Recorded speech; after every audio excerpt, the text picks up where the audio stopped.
What's up, you guys? We're back with another video. Today we're just gonna be going over the basics on how to just curl your hair. This has been one of my most requested videos that I've had, so let's get into it. All right, we're gonna start off with a heat protectant. This is so important anytime you use heat to style your hair. So spray that all over, and then this one, you do need to brush it through after you apply it. All right, so I use I don't even know what this is, the Hot Tools. Yep, so I use the Hot Tools Marcel, so it looks a little different than your normal iron. If you see my missing nail, mind your business. This is in 1 inch, just so you know. All right, so you're always going to want to curl away from your face.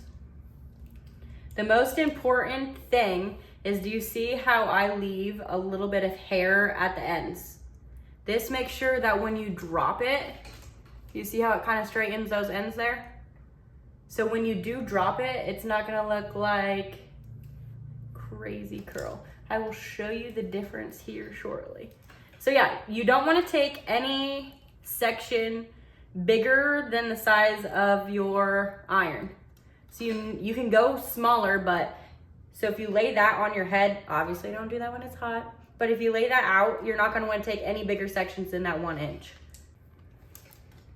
So make sure that you just keep going away from your face. And then you see the ends, keep the ends out, and pull. So by leaving these ends out, it's gonna make your hair not shrink up when it's curled. So a lot of people, I know they're like, oh, I don't like to have my hair curled because I lose a lot of length.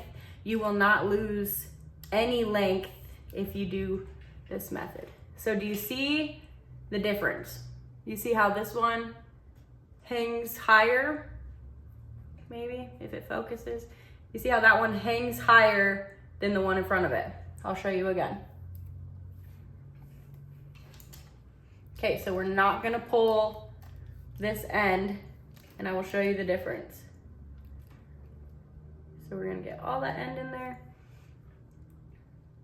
and drop. Do you see the difference of that curl? Crazy. So then you're gonna wanna just keep moving back. I split my hair into 2 sections, so just one side and one side, because I think that when you go in sections, I personally think that it makes it more poofy, like more go out this way, and I don't want my hair to do that. So this is why I do my sectioning this way. And also, if you are my client, this is the same way I section your hair as well. I just go throughout the whole head, and then I just change directions in that middle of the head here. So once you get to the back, then you're gonna switch directions this way. I will show you that in a second. All right, now that we got that side done, we are going to move to the other side. And it's important to still go away from your face. So every time, it's the opposite. And also, I know that this iron can be tricky, especially if you're just starting off. So you can still do this same technique with a regular curling iron. It does not have to be a Marcel. I just personally like this one because this is what we used in school, or this is what I was taught in school. And I didn't know how to curl hair going into beauty school. So this was the first iron I learned on, so I feel like that's why I like it the most. But that does not mean that's what's gonna work for you. So yeah, just making sure that you're just doing the same thing, and then when you get to those ends, don't forget to pull the hair down. You're almost kind of straightening out those ends so you don't lose that length. Nobody wants to have long hair and then suddenly it's a few inches shorter when you curl your hair. But the technique all stays the same. Just wrapping it around it, holding for a few seconds. Make sure your iron's not too hot. I don't go above 400 on mine. But make sure that if you are using any hot tool on your head, that you are using a heat protectant. You wouldn't take a pan out of the oven without a glove on, so you shouldn't let your hair be subjected to that type of heat without any protection as well. All right, when you are finished with curling the whole head, you're just gonna wanna go in with like a brushable or a lightweight hairspray and just spray all over those curls. So the one that I use is the Sebastian. It's probably not going to focus, but I will link it if you have any questions. The Shaper Zero Gravity. This is my favorite hairspray for like brushable. It doesn't feel like super, I can never think of words to use. Like super sticky or super like, you can't even brush it. All right, so the reason why you want a brushable one is for this next step here.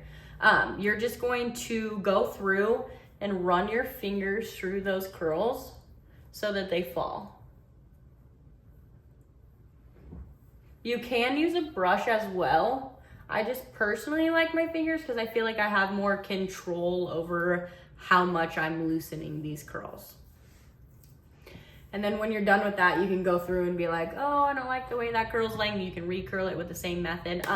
If you want it beachier than this, that's when you just go up in an iron size. So instead of your 1 inch, you're gonna use a 1.5 or a 2. It just depends totally on how beachy, how loose you want these curls. So I personally like this type of curl. This is what I usually do on all of my clients as well, where it's not too tight, but it's not like super beachy.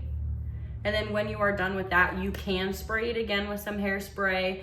You can go in with a more of a hold if you don't want it to fall anymore. Me, I don't care if it falls anymore because I don't mind it more beachy, like more loose than this as well. So and here's the up close. All right, you guys, so that's just the basics on how to curl your hair and what method I personally use. If you have any questions, let me know, and thanks for watching.